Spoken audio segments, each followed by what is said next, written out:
Now we're going to do power of a product. So this is taking the power to a power one step further because we have two bases that are multiplying by each other. So let's look at the first example. We have one term in parentheses, 4x squared. In that, we have two bases. So we have the base 4 and we have the base x. Now we want to identify their exponents. So 4 has an exponent of, oh wait, I don't see one. That must mean it's an invisible 1. And x has an exponent of 2. Because we have an exponent outside of the parentheses, we're going to multiply that by the exponents in the parentheses. So we have the base of 4 with 3 multiplying by the exponent 1. So we have 3 times 1, which is 3. Then we have a base of x. And we have that 3 outside of the parentheses multiplying the exponent 2. So 3 times 2, it's going to give us 6. So our answer should be 4 to the 3rd power times x to the 6th power. Let's do it again. We have two bases, so we have 2 and we have 3. They both have they have no exponent, so that must mean 2's exponent is an invisible 1, and 3's exponent is an invisible 1.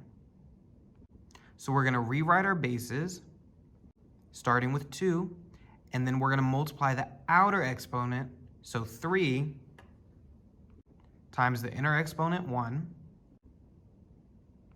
which would give us 3. Then we have our next base, 3, and we're going to multiply the outer exponent by the 3's exponent, which is 1. So we'd get 3 times 1 equals 3. So we have our bases and our brand new exponents, which would give us the answer 2 to the 3rd power times 3 to the 3rd power. Let's look at the next example. We have more bases. This one's a little bit different. Since they have the same exact base, x, remember, we can add those exponents. So x to the power of 4 plus 6 would give us x to the 10th power. But don't forget to bring that exponent back down. So now we have this simple. We have the base of x, and we have the exponent 10, and the parentheses exponent 4. So since they're both separated by parentheses, we're going to multiply them together. So we have the base of x with the exponents 10 and 4 multiplying. So we have 10 times 4 equals 40. So our answer is x to the power of 40. Let's go to the next answer. There are a lot of bases in here, so let's separate it out. So we've identified all of our bases. We have 2, x, 3, and x. So we have 4 bases here, but we're missing exponents. It looks like the numbers 2 and 3 do not have exponents. That means their exponent is an invisible 1.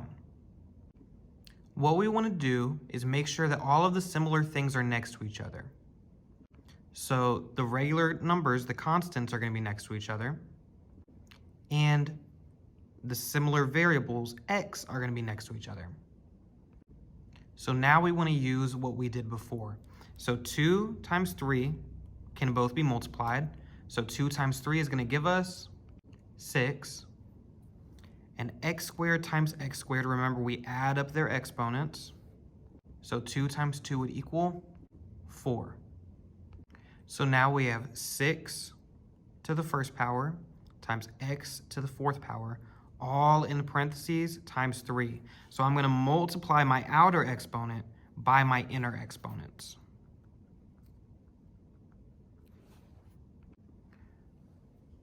So 6 is my base. And 3 times 1 gives me 3. X is my next base. And 3 times 4 gives me 12. So my answer is 6 to the 3rd power times x to the 12th power. Let's do this last problem. I notice we have the bases 5, d, and d. So I have 3 bases, but I only see 1 exponent. So since there are 3 bases inside the parentheses, there should be 3 exponents inside of the parentheses. So that means that the 2 bases without exponents have exponents of an invisible 1. So let's rewrite this. So we have the 3 bases, 5, d, and d. 5 has an exponent of 1 times d, which has an exponent of 1 times d, which has an exponent of 5. And outside of the parentheses, we have an exponent of 2. But we'll get to that later. What we want to do is combine any of the like bases. So I see d and d. That's the same exact base. So I'm going to combine them by adding their exponents. So I'm bringing 5, 1 down, and then I'm bringing the base d down. And then I just add these two together. So 5 plus 1 would give me 6. So now that it's shorter, let's rewrite it. Now we can do the power of the product. So I'm going to multiply this exponent by both of my other exponents. So I'm going to bring down the base, 5, and multiply the exponent 2 times 1.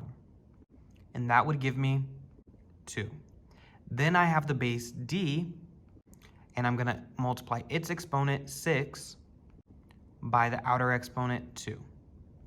And that would give me 12, which will be the d's new exponent.